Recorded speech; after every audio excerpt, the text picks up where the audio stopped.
अस्सलाम वालेकुम। News special से मैं हूं सलमान कियानी। नाज़रीन, गिलगित बल्तिस्तान में इलेक्शन का दंगल सजने में 5 रोज बाकी हैं।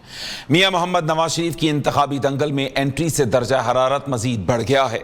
मियां नवाज शरीफ ने गिलगित बल्तिस्तान की आवाम से वादा किया है कि वोट दें या ना दें, लेकिन फिर भी यहां काम करूंगा। नवाज शरीफ का कहना था गिलगित में लैपटॉप देंगे और लोड शेडिंग भी खत्म करेंगे।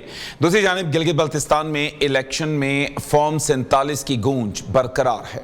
इस बार नून लीग को फॉर्म 47 का ताना पीटीआई की बजाय नून लीग की इत्तेहादी पीपल्स पार्टी की तरफ से मिला है।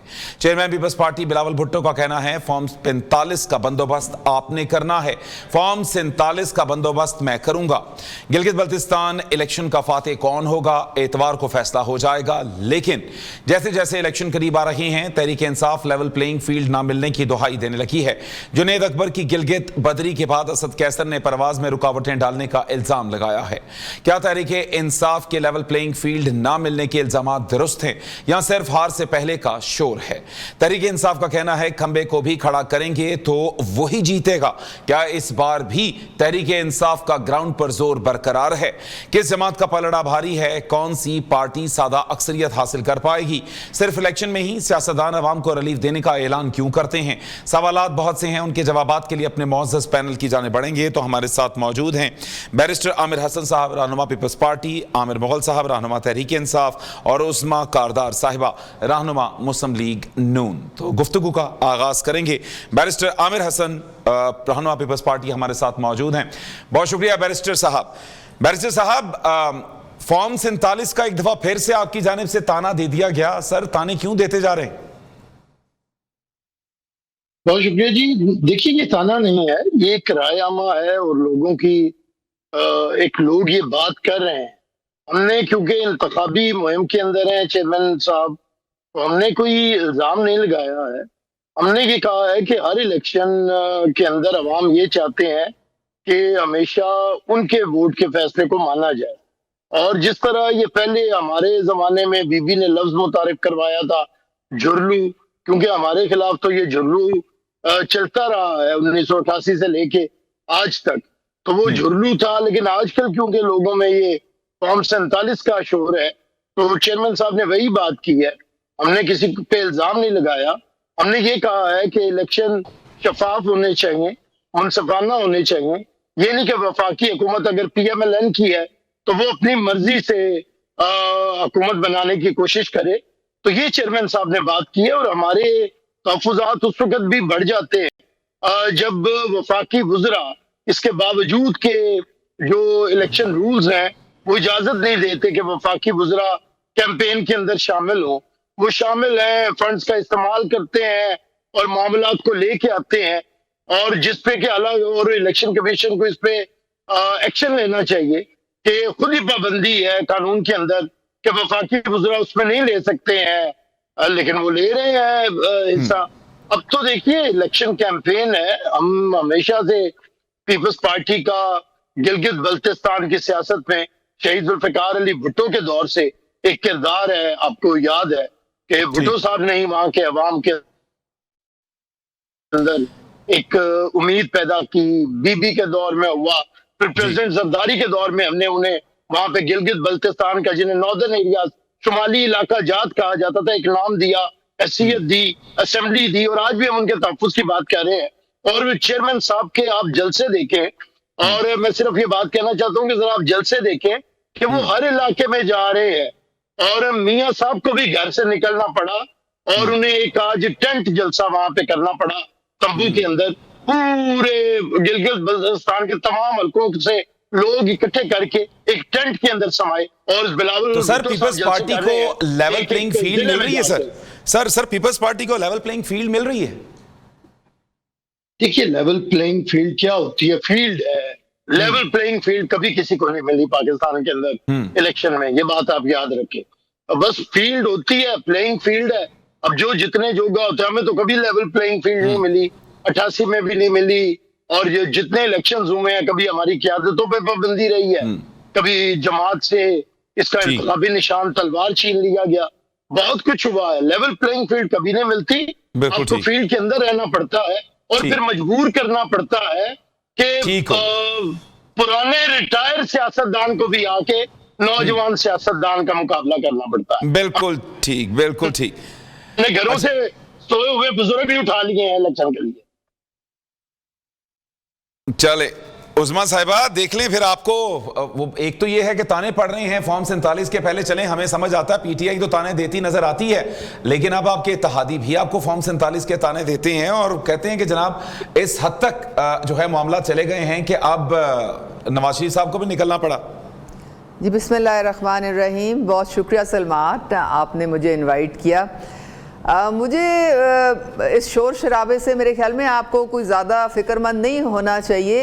ये इलेक्शन कैंपेन में ऐसे ही होता है, हर पार्टी जो है ना वो दूसरे पे प्रेशर डालने के लिए इसी तरह के जो हैं वो इल्ज़ामात की बौछार और कहना कि जी लेवल प्लेइंग फील्ड नहीं मिल रही।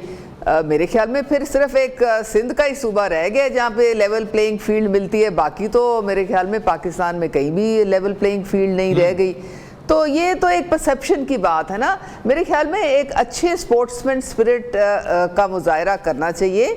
और जब आप एक इलेक्शन में आते हैं, इस वक्त देखें गिलगित बल्तिस्तान में तमाम पार्टीज़ जो हैं उन सब के जो सरबराह हैं वो मौजूद हैं और वो अपनी इलेक्शन कैंपेनिंग जो है वो पूरी तरीके से कर रहे हैं। जो मियां मोहम्मद नवाज शरीफ है, ये बैरिस्टर साहब कह रहे थे उनको जाना पड़ा। अरे भाई वो तो रुए रवा हैं पाकिस्तान मुस्लिम लीग नून के और उन्हीं की हुकूमत है और जो हमारे प्राइम मिनिस्टर जो हैं वो उन्हीं की विजन और गाइडेंस के मुताबिक चलते हैं और वही मरियम नवाज साहिबा के भी मेंटोर हैं और उनको गाइड करते हैं। लेकिन उस्मा साहिबा हम देखते हैं खान साहब जेल में हैं, पार्टी पूरी तितर बितर है, कोई इंतखाबी निशान उनके पास नहीं है, तो ऐसे में भी आपको लगता है कि ऑन ग्राउंड जो नून लीग का वोट है वो इंटैक्ट है, उसको कोई मसला नहीं है और फिर नवाज शरीफ साहब की एंट्री भी होती है या फिर हालात ऐसे हो गए कि उनकी एंट्री करवानी पड़ गई? देखिए ये पीटीआई ने जो है अब अपने पाँव पे खुद कुल्हाड़ी मारी है। ये अगर सही तरीके से इंट्रा पार्टी इलेक्शन करा लेते तो ये सारी चीज़ें इनको ना भुगतनी पड़ती। अब हम क्या कर सकते हैं? तो अब ये तो इलेक्शन कमीशन की सवाबदीद है ना, जो फैसले आए सुप्रीम कोर्ट तक गए। हम तो अपने जो अदलिया है उनके फैसलों की इज्जत करते हैं और उनको फॉलो भी करते हैं। इनको भी चाहिए कि वो फॉलो करें। लेकिन ये हम यही पूछेंगे कि नवाज शरीफ साहब क्यों उतरे मैदान में? चाहे खान साहब होते तो फिर तो आमने सामने का मुकाबला होता कि लीडरान वहां पे खड़े हैं, तो उनकी क्या जरूरत पड़ गई इस वक्त? देखें ये अभी जो बात कर रहे थे कि जी वुज़रा जो हैं उनको इजाज़त नहीं होती कैंपेनिंग की, तो मियां मोहम्मद नवाज शरीफ जो हैं वो एक नो ऑब्जेक्शन सर्टिफिकेट लेके गए हैं क्योंकि वो तो काबीना का हिस्सा नहीं है, ठीक है। तो वो गए हैं वहाँ पे अपने कैंपेन के को सरबराही के लिए और स्टार्ट करवाने के लिए। और वहाँ पे दूसरा जो आपने जलसा वहाँ पे जिसके मुतल्लिक जो ज़्यादा ज़बरदस्त बातचीत हो रही है वो ख्वाजा साद रफीक का है, वो भी देखें उस तरह से नहीं है। तो फिर ये क्यों मुझे नहीं समझ आती, क्यों घबरा जाते हैं? आप मैदान में खेलें। बिलावल साहब ये मैदान में लगता है सिर्फ फिर उन्हीं का खौफ रह गया है। बिल्कुल ठीक है। चलिए आमिर मुगल साहब हमारे साथ मौजूद हैं। आमिर मुगल साहब, आपने कुछ सीखना चाहिए आपको पीपल्स पार्टी से। उन्होंने कहा कि फील्ड मिलती है, लेवल प्लेइंग आपने खुद बनाना है उसको, तो फील्ड में तो होना चाहिए सारे मामला। जी शुक्रिया आपका सलमान कियानी साहब। सबसे पहली तो बात है कि लेवल प्लेइंग फील्ड तो दूर की बात, तहरीक इंसाफ को तो फील्ड ही नहीं दी जा रही। आपने देखा पहले इन्होंने तहरीक इंसाफ से उसका निशान छीना मेलाफैडी तरीके से, वो सबको पता है, सिस्टम ने उसका तहरीक इंसाफ का निशान छीन रखा है। हम कितनी दफा इंट्रा पार्टी इलेक्शन करवा चुके हैं, हमारे इंट्रा पार्टी इलेक्शन पे हर दफा एतराज कर दिया जाता है। दूसरी पार्टियों को तो वो इंट्रा पार्टी जैसे कैसे भी करवाए उनका एक्सेप्ट कर लिया जाता है। इसको भी छोड़ दें, तो सर उसको जरा ढंग से करवा दें, जो रिक्वायरमेंट्स हैं उनके मुताबिक करवा दें ताकि मसला ही खत्म हो जाए। वो वाला ढंग हमें आया नहीं ना अभी, जिस तरीके से जो है वो जो पीपल्स पार्टी और नून लीग के पास है, ये वाला ढंग ना आया ना आएगा हमें। तो इससे हटके वहां क्या किया कि जीबी के नौजवानों ने एक अलग से पार्टी रजिस्टर करवा ली और जाहिर है वो इलेक्शन कमीशन के कवानीन के मुताबिक करवाई, इसलिए उन्होंने उसको रजिस्टर किया। जिसका नाम है गिलगित बल्तिस्तान डेमोक्रेटिक पार्टी। उसको पोलोमैन का पेपर भी सबके सबमिट हो गए। उसके बाद जिस दिन आखिरी डेट थी आपको अपना टिकट जमा करवाने की, तो तहरीक इंसाफ के नौजवानों ने जाके जितने 23-24 वहां पे टिकट है वो जाके उन्होंने पोलोमैन के जमा करवा दिए। अब उन्होंने लास्ट मोमेंट पे करवाए ताकि इलेक्शन कमीशन को कोई एतराज का मौका ना मिले। तो होता क्या है कि जब पूरी दुनिया ने देखा कि लास्ट मोमेंट पे जब उन्होंने वो टिकट पोलोमैन का जमा करवाया, तो उस वक्त उसी पार्टी पे उसी वक्त एतराज लगा दिया गया election commission of Gilgit Baltistan ने। तो और लिखा वहां के आरओ ने कि मुझे व्हाट्सएप पर अहकामात आए हैं कि इस पार्टी के इंट्रा पार्टी इलेक्शन में कोई गड़बड़ हुई है। तो वो गड़बड़ उसी वक्त हुई जब तहरीक इंसाफ के नौजवानों ने उससे टिकट उसका पोलोमैन का जमा करवाया। तो ये तो साफ नजर आ रहा है। ठीक है उस्मान साहब, बैठिए, उनसे पूछ लेते हैं सर, साथ साथ पूछ भी ले उनसे। जी सर, आपकी तो बात है, आपका पॉइंट ऑफ व्यू जो है सर वो लेते रहेंगे, जरा साथ साथ उस्मान साहब से भी पूछ ले। जी। फिर आपने देखा जुनैद अख्तर को वहां से इन्होंने सुबह बदल कर दिया। फिर आपने देखा आज हमारे सेक्रेटरी जनरल के वहां पे सलमान अकरम रया साहब, वहां से उनको सलमान अकरम रया साहब को सुबह बदल कर दिया गया। तो ये कौन सी लेवल प्लेइंग फील्ड है कि आप ना सलमान अकरम रया को कैंपेन चलाने दे रहे हैं, ना जुनैद अकबर खान को चलाने दे रहे हैं। कल शायद खटक की गिरफ्तारी की जी उस्मान साहबा सुन लिया कि कौन सी लेवल प्लेइंग फील्ड है, उनके मेन लोगों को ही सुबह बदल कर दिया जाता है। देखिए बात सारी ये है कि बगैर किसी सबूत के आप इस तरह से कहानियां डालते हैं, लोगों को गुमराह करते हैं और रोना पीटना शुरू कर देते हैं। ये तो पाकिस्तान का जो इलेक्शन कमीशन है उसको भी नहीं मानते हैं। जब इनके फेवर में कोई इलेक्शन कमीशन फैसला करता है तो ये जनाब खराज तहसीन पेश करते हैं, अगर उनके खिलाफ कोई फैसला आता है तो ये तबर्रे भेजते हैं। अब वो बेचारा गिलगित बल्तिस्तान का इलेक्शन कमीशन वो क्या खातिर जमा ये लोग उसमें लाएंगे, वो तो उनको हर किस्म के इल्ज़ामात की बौछार करेंगे उनके ऊपर। लेकिन देखें बात सारी है, पाकिस्तान के इदारे हैं, आप कुछ तो खुदा खौफी कर लें। अगर अब आपकी पब्लिक में सपोर्ट नहीं रही है, आपको वोट नहीं पड़ता है, आपकी तंजीम नहीं है वहां पे, आप तितर बितर हो गए हैं, कोई समझ ही नहीं आती लोगों को ये पार्टी चला कौन रहा है, तो फिर आप इलेक्शन कमीशन पे सारा नजला क्यों गिरता है आप लोगों का? तो उस्मान साहब आप कितनी सीटें जीत रहे हैं फिर उस इलेक्शन में? देखें जी, आप पीछे अगर नजर दौड़ा के देखें तो ज़्यादातर जो डेवलपमेंट हुई है गिलगित बल्तिस्तान में 2015 से 20 के दरमियान हुई है, और ये वो दौर है जब मुस्लिम लीग नून की वहाँ पे हुकूमत थी। क्योंकि जिस तरह नवाज शरीफ साहब आज फरमा रहे थे कि हम परफॉर्मेंस पे वोट मांगते हैं, कि हमने क्या खिदमत की लोगों की, हमने उनकी ज़िंदगी में किस तरह से हम बेहतरी लेके आए, हम क्या उनके लिए हाइड्रो पावर की हमने मंसूबे लेके आए, हम किस तरह से एक जाल बिछाया वहां पे सड़कों का। यकीनी तौर पर खिदमत तो बहुत की, लेकिन कोई कैलकुलेशन भी है आपके पास, कोई फिगर बता दें कि कितने परसेंटेज में कितने परसेंट जीत जाएंगे? इंशाअल्लाह ताला मुस्लिम लीग नून हुकूमत बनाएगी वहां पे। अच्छा, हुकूमत बनाएगी। जी बैरिस्टर साहब, सर फिर आप तो फारिग हो गए हैं सर, नून लीग हुकूमत बना रही है वहां पे। देखिए मैं कोई दावे पे तो नहीं यकीन रखता ना, तो काबाजी करूंगा।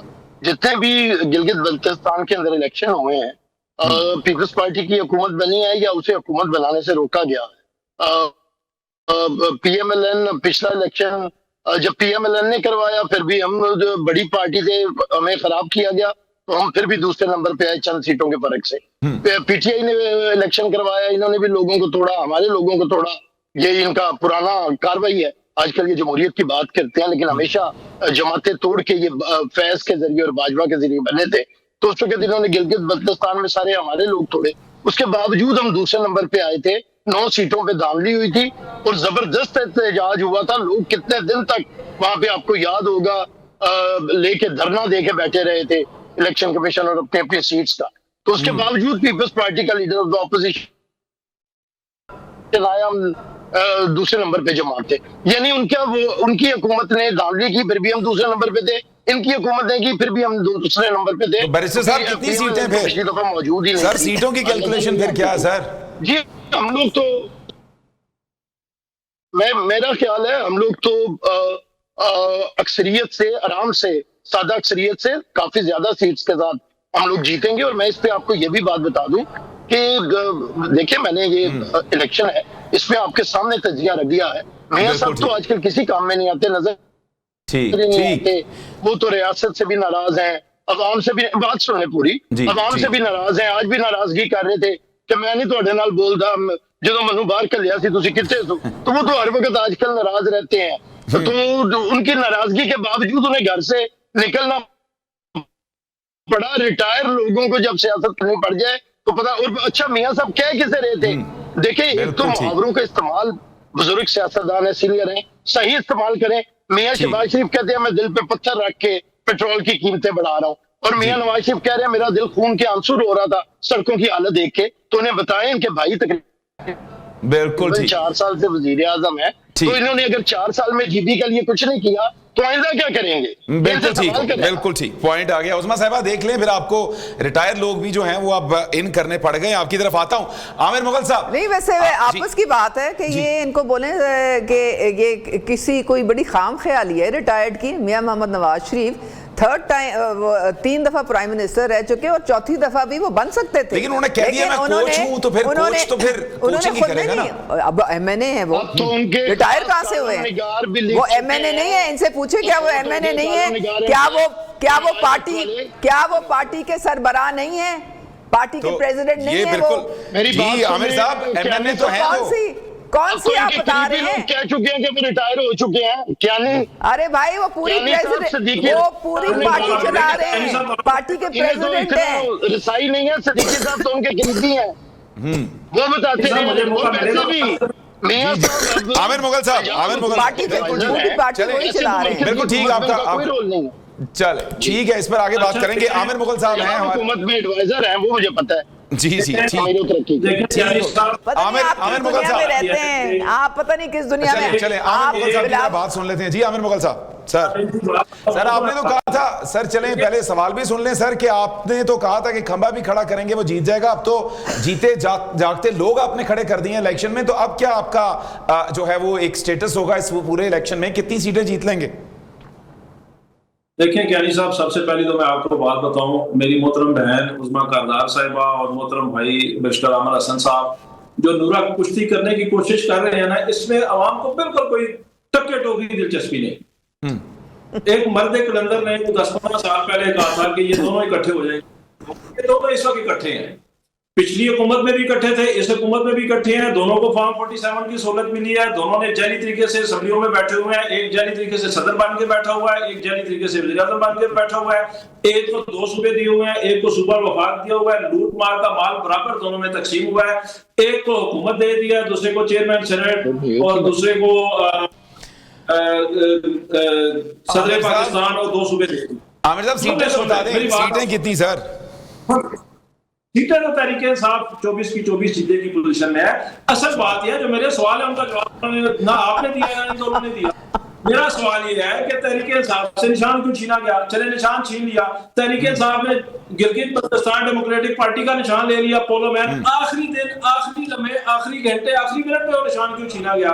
मेरा सवाल यह है कि तहरीक इंसाफ के जुनैद अकबर खान को सुबह बदल क्यों किया गया? सारी दुनिया ने देखा। मेरा सवाल यह है कि आज सलमान अकरम राजा, उसके साथ शौकत बसरा, उसके साथ मलिक ज़हीर अब्बास, ये 3-4 लोग गए, आज उनको सुबह बदल क्यों किया गया? क्या ये लेवल प्लेइंग फील्ड है? क्या ये फिर इलेक्शन हो रहा है? एक पार्टी की तरफ से उसके वो एक जिन्हें धूप लगवाने के लिए निकाला जाता है। आज का बिल्कुल ठीक, ठंडा ही होगा तो वो धूप लगवाने जीपी चले गए हैं। दूसरी पार्टी का जो चेयरमैन है उसको भी भेज दिया गया, बिलावल जरदारी को। तो मुझे ये बताएं कि हमारा चेयरमैन, उसकी इमरान खान की तहरीर, तस्वीर, तकरीर तीनों पे आपने पाबंदी लगा रखी है। उसको 3 साल से बंद कर रखा है, उसका निशान छीन लिया। बिल्कुल ठीक, बिल्कुल ठीक। आमिर साहब आपका पॉइंट आ गया। सर ब्रेक का कहा जा रहा है। उस्मा साहिबा देख लें, आपके पास अब एक भी सीट नहीं है, वहां पे 24 की 24 उन्होंने जीत लेनी है। इसी पर बात करेंगे लेकिन एक मुख्तसर से ब्रेक के बाद। वेलकम बैक नाज़रीन, प्रोग्राम के सिलसिले को एक बार फिर से आगे बढ़ाएंगे। हमारे साथ मौजूद हैं बैरिस्टर आमिर हसन साहब, रहनुमा पीपल्स पार्टी। बैरिस्टर साहब, सर विफाकी बजट भी आने वाला है, सर क्या बजट को सपोर्ट करेंगे? और कहा यह भी जा रहा है कि ताखीर का शिकार हो रहा है बजट और पीपल्स पार्टी ही जिम्मेदार है। सर क्यों रोड़े अटका रहे हैं सर? नहीं देखिए जी, हम तो कोई रोड़े नहीं अटका रहे। बजट वफाकी हुकूमत ने देना है और उनका काम है। अब मईशत के जो हालात हैं वो आपके सामने हैं। हमने तो ना रोड़े अटकाए हैं, ना हम सियासी अदम इस्तेहकाम के कायल हैं। हमने तो हुकूमत को हमेशा सपोर्ट किया है और हर मौके के ऊपर, और पार्लियामेंट के अंदर अब भी बजट में ये है कि हम जो हमारा और PMLN का एक इख्तलाफ क्या, हमारी पॉलिसीज ही डिफरेंट है।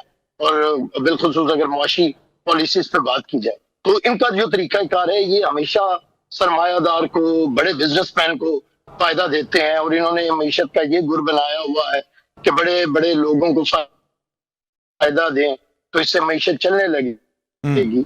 जबकि पीपल्स पार्टी का बुनियादी फलसफा ये है कि आम आदमी को, गरीब आदमी को, किसान को, मजदूर को, छोटे मुलाजिम को, छोटे दुकानदार को जब आप इन्हें खुशहाल करेंगे तो इनकी परचेजिंग की होगी कैपेसिटी, ये बाहर निकलेंगे और फिर ये पाकिस्तान की मीशत बेहतर होगी। और वैसे भी जो जिन्ना साहब ने फलाही रियासत का तस्वुर दिया था उस पर रियासत की जिम्मेदारी थी कि आम आदमी को, अब ये सब्सिडी देते हैं बड़े बड़े लोगों को, ये फैक्ट्रियां और बड़े बड़े इदारे बेच देते हैं बड़े बड़े बिजनेसमैन को। और आज आपने देखा कि जो इदारे ये बेच के गए थे मियां साहब 92 में, वो सारे इदारे आज कोई भी फैक्ट्री वहां पे मौजूद नहीं है। वहां पे हाउसिंग सोसाइटीज बनी है क्योंकि जमीनें अडप कर ली सरमायादारों ने।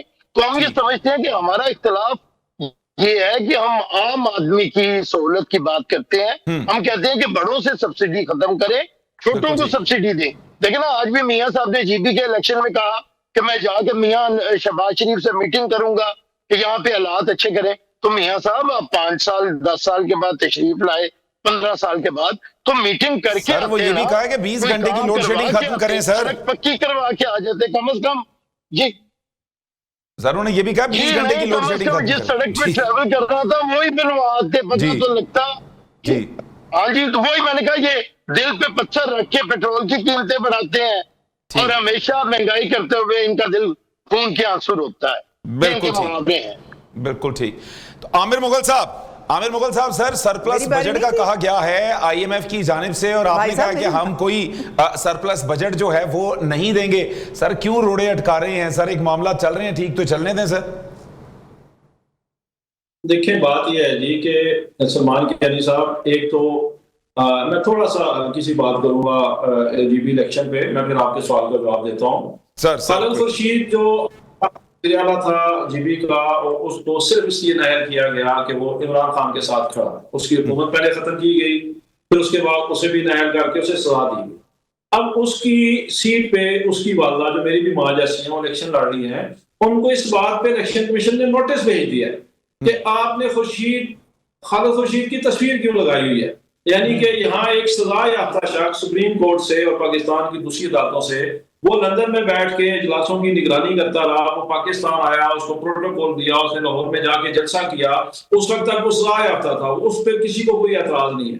लेकिन एक शख्स से आपने हुकूमत छीनी, फिर आपने उसको सजा याफ्ता कर दिया और आपने उसको एक इमरान खान से वफा और पाकिस्तान से वफा की सजा दी और अब उसकी वालदा उसकी सीट पे इलेक्शन लड़ रही है। तो सिर्फ इसलिए आप उसको नोटिस भेज रहे हैं कि तुमने अपने बेटे की तस्वीर क्यों लगाई हुई है। यहाँ सजा याफ्ता जो है वो पूरी पार्टी की क़यादत करता रहा, किसी ने नहीं रोका। अब आपने बात की IMF की। देखिए बात यह है कैनी साहब, 5वां बजट ये रजीम पेश करने जा रही है। ये 2022 का बजट भी इन्होंने पेश किया, 9 अप्रैल 2022 को हमारी हुकूमत खत्म हुई, तो उसके बाद वाला बजट, फिर 23, फिर 24, फिर 25 और अब ये 26 5वां बजट पेश करने जा रहे हैं। आज तक इन्होंने गरीब आवाम को दिया क्या है, आप मुझे बता दें सलमान कैनी साहब, कोई 2-4 चीजें बता दें। इन्होंने दोनों ने दावा ये किया था, आपको याद होगा मरियम नवाज का ये दावा था कि हमें हुकूमत मिली तो हम पंजाब में 200 यूनिट तक बिजली फ्री करेंगे। 1 यूनिट भी फ्री मिला किसी को? बिलावल जरदारी ने ये वादा किया था कि अगर मुझे हुकूमत मिली तो मैं 300 यूनिट फ्री करूंगा। चलो भाई, तुम्हें पंजाब में नहीं मिली, बिल्कुल और सिंध में तो मिल गई, तुमने बलूचिस्तानियों के लिए और सिंधियों के लिए 300 यूनिट फ्री किया। तो कहने का मकसद ये है कि ये अपनी सारी नाअहलियां, सारी नाकामियां, अपनी अय्याशियां, अपनी करप्शन, अपनी जो कुछ भी है वो सारा IMF पे ना डालें। IMF इनको सब्सिडी देने से तो रोकता है, IMF इनको 11 अरब का जहाज खरीदने से तो नहीं रोकता। बिल्कुल IMF इनको गरीब को सस्ता आटा, सस्ता पेट्रोल देने से ठीक हो गया सर बिल्कुल पॉइंट आ गया सर आमिर मुगल साहब वक्त भी महदूद है, बस ठीक है, आपका पॉइंट आ गया, जरा थोड़ा सा आगे भी चले। जी जी, 50 लाख रुपए चेयरमैन सेनेट को तनख्वाह देने से तो IMF इनको नहीं रोक रहा, इनको चीफ सेक्रेटरी पंजाब को अनलिमिटेड पेट्रोल देने से तो नहीं रोक रहा, इनको जजेस को 9-9 करोड़ की गाड़ियां खरीद के देने से तो नहीं रोक रहा। तो ये सारा कुछ IMF के पे ना डाले। ये दोनों पार्टियां, मैं फिर आपसे गुजारिश कर रहा हूं, अवाम को इनकी दूरा कुश्ती में कोई दिलचस्पी नहीं है। मेरा बहन और भाई इधर बैठ के दूरा कुश्ती दोबारा करने से कोशिश कर रहे हैं। बिल्कुल ठीक, पॉइंट आ गया सर। अवाम के मुजरिम है, ये जिम्मेदार है पेट्रोल को 150 से 400 पे लेके जाने के, बिजली को 15 रुपए से 100 रुपए बिल्कुल ठीक, बिल्कुल ठीक, बिल्कुल ठीक। उस्मा साहबा, उस्मा साहबा एक बड़ी चार्जशीट आमिर मुगल साहब की जानिब से जो है वो आपकी जानिब आ गई है।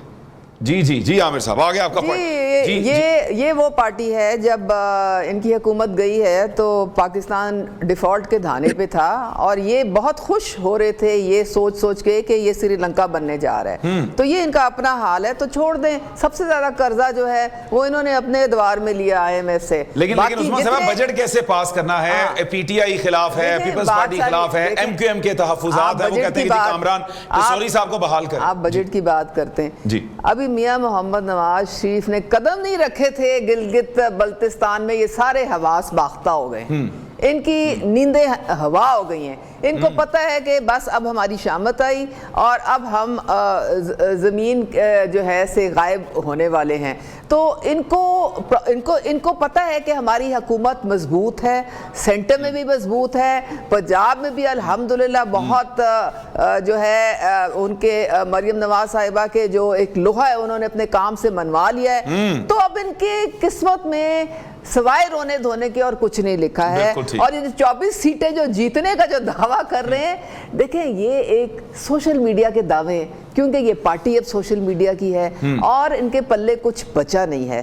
तो आप इनको रहने दें सलमान साहब। ये अभी आपको जो ग्राउंड रियलिटी जब 7 तारीख को इलेक्शन होगा आपके सामने खुल के आ जाएगी कि जहां हम सेंटर में हैं, हम पंजाब में, यहाँ भी GB में भी इंशाल्लाह ताला। लेकिन उस्मान साहब आपने ये नहीं बताया कितनी सीटें आ रही हैं, उन्होंने तो बता दिया 24 की 24 वो ले रहे हैं, आप तो फारिग हो गए ना सिलेक्शन से। बिल्कुल सारी देखें, मोस्टली सीटें जो है हमारी पार्टी की होंगी और क्योंकि लोगों को एतमाद है मियां मोहम्मद नवाज शरीफ में, शहबाज शरीफ में, क्योंकि वो उनकी बेहतरी के लिए डेवलपमेंट करते हैं। ये सड़कों के जो जाल आपको पूरे पाकिस्तान में नजर आते हैं, किसने बिछाए हैं? ये जो बातें करते हैं, ये IPPs हमारे गले का हार कौन बना के गया है? हम मियां मोहम्मद नवाज शरीफ ने तो नहीं किया ना, ये कौन करके गया है? तो ये बातें जो है ना, ये इनको अब इस वक्त भूल गई हैं। ये जैसे ही इलेक्शन खत्म होगा ना तो फिर इनको चले ठीक हो गया, पॉइंट आ गया। अब ब्रेक का कहा जा रहा है। तो आमिर हसन साहब, सर यकीनी तौर पर फिर आपकी नींदें तो हराम हो गई हैं, जैसे उस्मा साहबा कह रही हैं कि जी नवाज शरीफ साहब क्योंकि मैदान में आ गए हैं तो इसलिए, क्योंकि वो आपके वहमो गुमान में ही नहीं थे। इसी पर आपके साथ बात करनी है, लेकिन एक मुख्तसर से ब्रेक के बाद। वेलकम बैक नाज़रीन, प्रोग्राम के सिलसिले को आगे बढ़ाएंगे। बैरिस्टर आमिर हसन साहब हमारे साथ हैं। बैरिस्टर आमिर हसन साहब, सर उस्मा साहिबा का कहना है कि नवाज शरीफ साहब क्योंकि मैदान में आ गए हैं तो नींदें आपकी उड़ गई हैं सर, तमाम मामला ये आउट ऑफ सिलेबस हो गया आपके लिए। तो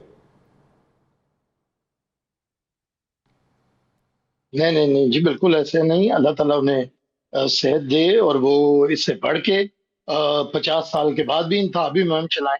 हमें मियाँ साहब से क्या खौफ है? मियाँ साहब की सियासत का आगाज शहीद भुट्टो के खिलाफ हुआ था और इन्होंने शुरू किया था, ये फैक्ट्री बिछाने निकले थे अपने, और उसके बाद बीबी के खिलाफ सारी जिंदगी इन्होंने सियासत की है, बड़े बड़े जुल्म जबर भी किए हैं। और फिर अब वो बिलावल साहब के खिलाफ कर रहे हैं। तो ना हमें तब परेशानी थी, ना हमें आज परेशानी है। मियाँ साहब को बिल्कुल पूरी इजाजत है। हम तो ये कहते हैं कि मियाँ साहब उधर ही रहे हैं और बाहर निकले, बल्कि हम तो ये चाहते हैं। हमने मियाँ साहब को पीछे पीछे लड़ाते देखा था बसंत पे, लेकिन उसके बाद क्योंकि हमने सुना था सिद्दीकी साहब जो इनके खास तकरीर नवीस थे, फौत हो गए हैं चंद माह पहले, उन्होंने कहा था कि मियाँ साहब रिटायर हो गए। तो मैंने तो उन्हीं के रेफरेंस से कहा, अगर रिटायरमेंट खत्म करके मियाँ साहब हिस्सा लेना चाहते हैं तो सब बिस्मिल्लाह, हमें तो कोई नहीं, हमें कोई एतराज नहीं है। लेकिन आजकल मियाँ साहब सिर्फ पंजाब के वजीर आला के एडवाइजर के तौर पे काम कर रहे हैं। हम अक्सर वो देखते भी हैं चीजें, कभी ये नान की कीमत पूछ रहे होते हैं जाके तनूर के ऊपर, कभी नीला गुंबद के गुंबद के रंग के ऊपर मीटिंग जी। बुलाई होती है। ठीक हो गया। ये काम कर रहे हैं, अल्लाह ताला ने आप जिंदगी मियां दी। साहब पे मियां ना ही साहब कमेंट को करें तो अच्छा है, अगर क्योंकि वो आपको शौक है, बिल्कुल कुछ मेरी नहीं। बात पूरी सुनो, आपको- क्योंकि वो अपने टाइम पे बात- वो बात पूरी आपको कर। उनके मियां कद साहब काट के मियां साहब मुताबिक जो बात अच्छा, करना बात- आता नहीं है, तो आप मेहरबानी उस्मा साहबा जरा बात सुन ले आप उनकी। उस्मा साहबा आप कोई और बात करें, आप मियां मोहम्मद नवाज शरीफ की उस्मा- बात ना करें। उस्मा साहब को बात कंप्लीट कर लें, इन्हें तो थोड़ी point देर कहें कि ये जी। समझे कि ये अभी तक पीटीआई में है, ये समझें कि अभी तक पीटीआई में है, मुझे बात कर लेने दें। हाँ, तो बात नहीं, ये है नहीं, कि हमें कोई आप एतराज अपनी- नहीं है। आप तो अपनी कहा कि पार्टी मियां की साहब कुछ लीडरशिप करके की बात आते, करें। कोई काम करके आते हैं, वो लेकिन बाकी आप हुकूमत ये से जो कोई बार कोई बार काम मियां करना मोहम्मद चाहते नवाज हैं। शरीफ कभी इन्हें उनको देखना, कुछ कहते हैं, अब कभी इनकी उनको टर्न कुछ पे मैं नहीं कहते बोलने हैं, दूं। तो ये नहीं, आपकी अपनी इनकी- इज्जत अच्छा, आप अपने इनकी हाथ बात- में इनकी है। बात पूरी हो ले। अब बैरिस्टर साहब की बात पूरी हो ले। थोड़ा सा- फिर उस्मा साहबा थोड़ा सा उस्मा साहबा मैंने फिर आपको बताया है कि वो पार्टी आपका भी के टाइम नुए है, रवां मुझे है, लगता है इसी में- वो इसी में पार्टी गुजर के जाना प्रेसिडेंट चाहिए। है, मैं नहीं पूरी बोलूंगा। पार्टी उनके सवाब से प्रोग्राम ऐसे चलती तो है, ऐसे ही सही। नहीं, वो पीएम भी देख- उनके उस्मा- पीएम भी उस्मा उनके साहबा- गाइडेंस से टर्न चलते होती है। हैं। नहीं, जरा वो एक अपनी ये बात प्लीज पूरी कर लें, वो आप अपनी वो बात पूरी कर एडवाइजर लें। बन के वो- रह गए यानी साहब, आप हैं, प्लीज सिर्फ इन्हें मरियम सर, नवाज उस्मा से। साहबा जरा बात म्यूट पूरी कर कर लें। लें। वो फिर आप जरदारी म्यूट साहब कर की लें। बात उस्मा कर साहबा, रहे हैं। आपके लिए यही फिर वाला जरदारी सवाल है साहब से हमारे एडवाइजर पास। बन के रह गए बिलावल आपके के। लिए यही सवाल फिर है यही हमारे होगा। पास के कमाल है। सियासतदानों को इनको ये इज्जत- सारे इनको वादे इज्जत रास ही इलेक्शन में नहीं क्यों आती याद है। आते हैं? इनको किसी की इज्जत अच्छा, ही नहीं रास उस्मा साहबा आती है। यही बात जो बैरिस्टर साहब के ये मुझे सारे पहले वादे बात तो पूरी- सारे वादे यानी साहब- इलेक्शन में क्यों याद यानी आते साहब हैं मुझे कि बात 20-20 तो पूरी घंटे की करने लोड दें। शेडिंग होती है वहां पे, यानी वो भी साहब- हमें नवाज शरीफ साहब की तकरीर से पता चला। जी आमिर साहब। यानी साहब, जी जी आमिर साहब। जी आमिर साहब। जी मैं ये बात कह रहा हूं कि देखिए, मैं ये कहता हूं कि मैं बात कर रहा हूं जी, मुझे क्या है, आपने कंप्लीट जी जी बिल्कुल, आप भी बात कंप्लीट कीजिए। जी जी जी जी बात ये है कि हम तो इश्यूज के ऊपर पॉलिटिक्स कर रहे हैं, हम तो एक मंशूर लेके जाते हैं लोगों के पास। आज भी जो मंशूर पीपल्स पार्टी का है वो सूबाई खुद मुख्तारी का है। हम ये कहते हैं कि गिलगित बल्तिस्तान के अवाम पे हुकूमत इस्लामाबाद से ना की जाए। वहां से लोग, हमने असेंबली बनाई थी, अब उन्हें इख्तियार देना है, अब उन्हें वसाइल देने हैं, वो अपनी हुकूमत खुद करें। ठीक। कि एक बंदा लाहौर पे जी। बैठा हुआ जाके कहे कि सड़क की हालत बहुत बुरी थी, ठीक तो है। 4 फिर साल वही- से आपका भाई वजीर मतलब वो खुदा का खौफ चले, करें। उनकी बात पूरी हो गई। आपके- ठीक हो गया आपके- बैरिस्टर साहब। आपके उस्मा साहबा से पूछ उसान- लेते हैं। आपके ज़हन में सवाल हो गए मियां मोहम्मद नवाज शरीफ। बैरिस्टर साहब आ गया सर पॉइंट। सर जी उस्मा आपके साहब, असाब उस्मा पे साहब। सवार है मियां मोहम्मद नवाज शरीफ, आप उसके अलावा नहीं, हमारे कुछ ज़हन ना पे नहीं समझ सवार। सकते हैं, ना सोच सकते वो तो हैं। खुद बातें आपको भूल आप जाते हैं, बुखला उन्हें गए किसी के ज़हन पे क्या हैं, सवाल आपकी होगा। बुखलाहट नजर आ रही है, क्योंकि हर दूसरा जुमला आप उनके मुतालिक ही बोल रहे हमने- होते हैं। आप उनको कोशिश उन्हें कर रहे हैं असेंबली में दिखाने भी की कि आया ये करें। इनकी कोई वो वक़्त हमने वैल्यू बड़ी- नहीं बड़ी है, मुश्किल से- लेकिन वक़्त वैल्यू बड़ी है तो आप मुश्किल से बुखलाए रात हैं को ना। जी, जी, उस्मा साहब। वक़्त वैल्यू है तो आपके उसान खता हुए हैं इस वक्त। हर 2 मिनट के बाद भाई अच्छा आप चलिए, इश्यूज जी, पे बात जी, करें। उस्मा आप साहब सवाल issues पे जहाँ पे बात यही करें। था, ये सवाल यही था कि इनका अनाउंस हुआ था, इशू पे आपको बात याद करते है? करते फिर मियां वहीं साहब आ का जाते रिजल्ट बड़ी हैं। लेट अनाउंस हुआ था। तो ये अब पार्लियामेंट में मियां अपना साहब रोल अब अदा इलेक्शन करें। में उतर गए हैं तो फिर उनके ऊपर बात तो होगी ना उस्मा साहबा, मसला तो यहीं पर ही है। अच्छा वही वाली बात वहां पे आ गई कि नवाज शरीफ साहब का जो वादा है कि आप मुझे वोट दें ना दें, मैं आपकी जी, खिदमत अल्लाह करता ताला रहूंगा। उन्हें और तो गहराई में उतारे, हमें तो कोई ये मसला नहीं। ये सारी बातें इलेक्शंस में क्यों याद आती हैं? क्योंकि 20 घंटे की जीबी में वहां पर लोड शेडिंग होती है, 20-20 घंटे की। ये भी हमें नवाज शरीफ साहब की आज तकरीर से ही पता चला। जी उस्मा साहब। देखिए, ये जो लोड शेडिंग का जो सिलसिला है, ये बिल्कुल नवाज शरीफ साहब कि जब हुकूमत गई थी 2017-18 में, तो 18-18 घंटे की लोड शेडिंग जो पूरे पाकिस्तान में होती थी वो खत्म हो गई थी। ये उन्हीं को क्रेडिट जाता है, उन्हीं की गवर्नमेंट को क्रेडिट जाता शहबाज है। शरीफ साहब कर रहे हैं। अब आप इस वक्त देखें कि इस वक्त पूरी दुनिया एक हालत जंग में है। तो इसका मतलब ये हो गया कि उस्मा साहब नवाज शरीफ साहब काबिल थे, शहबाज शरीफ साहब काबिल नहीं है। बात सारी ये है कि इस वक्त पूरी दुनिया में ऑयल क्राइसिस आया है, पूरी दुनिया में एनर्जी क्राइसिस आया है। 20-20 तरक्याती कामों का जो ना होना, अगर एयरपोर्ट का ना बनना, मेरे ख्याल में ये बातें तो उस्मा साहब आज नवाज शरीफ साहब ने बताई हैं हमें सारी की सारी कि वहां पे लोड शेडिंग 20-20 घंटे की होती है, तो उन्होंने भी फिर आज शहबाज शरीफ साहब के खिलाफ ही तकरीर कर दी। हमारी हुकूमत तो नहीं थी ना, किसकी हुकूमत थी? आप बताएं ना, किसकी हुकूमत थी पीछे? उस्मा साहिबा आज हो रही है, आज के अरे दौर भाई में। अभी तो आज को आप छोड़ देना। जी, अच्छा। जिसकी उनके भी हुकूमत 4 साल के थी लिए, ये उनके सारा भी 4 साल सिस्टम जो हो गए। है वो खराब तो वो करके गए हैं। अच्छा जिनकी हुकूमत चलें थी, जी, उनको पीटीआई जवाब ने दे। खराब किया, ठीक है हमारी जब ठीक है। हुकूमत- सर बैरिस्टर गौहर साहब तरले कर रहे थे कि मोहसिन नकवी साहब कर रहे थे सर, इसके बाद जो है वो सर क्लोजिंग करनी। जी जी जी सर। हम सबको पता है कौन किसके तरले कर रहा था। उनकी फैमिली से उनकी मुलाकातें करवाई जाए, उन्हें इलाज की सहूलत दी जाए। सबसे पहले तो मेरी ये बात है। दूसरी बात ये है जी। कि असल हुकूमत जिनकी है उन्हीं के नुमाइंदा है मोहसिन नकवी साहब। तो जाहिर है अगर उनसे मुलाकात होगी, बात होगी, तो हो सकता है पूरा रास्ता निकल आए। और जाहिर है ना इनसे हुकूमत कर रही है, ना मुल्क चल रहा है, ना इनसे हालात काबू में आ रहे हैं। थोड़ा सा मेरी बहन और भाई, मैं फिर शुरू से कह रहा हूँ, अलीमा साहिबा का तो इल्जाम यही है ना सर। सुन ले जी जी। अभी इन्होंने कहा जी कि तहरीक साहब जो है वो जिम्मेदार है कैपेसिटी चार्जेस की भी, और आईपीपीज का मैं हैरान हूं। ये कह रही थी कि आईपीपीज का कौन जिम्मेदार है। और मोहतरम बहन, पूरी दुनिया को पता है कि ये आईपीपीज पाकिस्तान के ऊपर बिल्कुल नवाज ठीक शरीफ, हो गया। शहबाज शरीफ और आसिफ किए हैं। ये सारे एग्रीमेंट ये करके गए हैं। इमरान खान ने तो सिर्फ ये ठीक हो गया सर प्रोग्राम का वक्त खत्म हो रहा है सर। इतनी अनफॉर्चुनेटली इतनी सर मामला यहीं पर समेटने पड़ेंगे। नाज़रीन, यूं लगता है कि मामला इस हद तक उलझे हुए हैं कि एक और नशिस्त रखनी पड़ेगी। इसी हवाले से एक और प्रोग्राम भी रखेंगे, लेकिन इस वक्त इस प्रोग्राम से इतना ही। एक नए प्रोग्राम के साथ फिर हाजिर होंगे, तब तक अल्लाह हाफिज।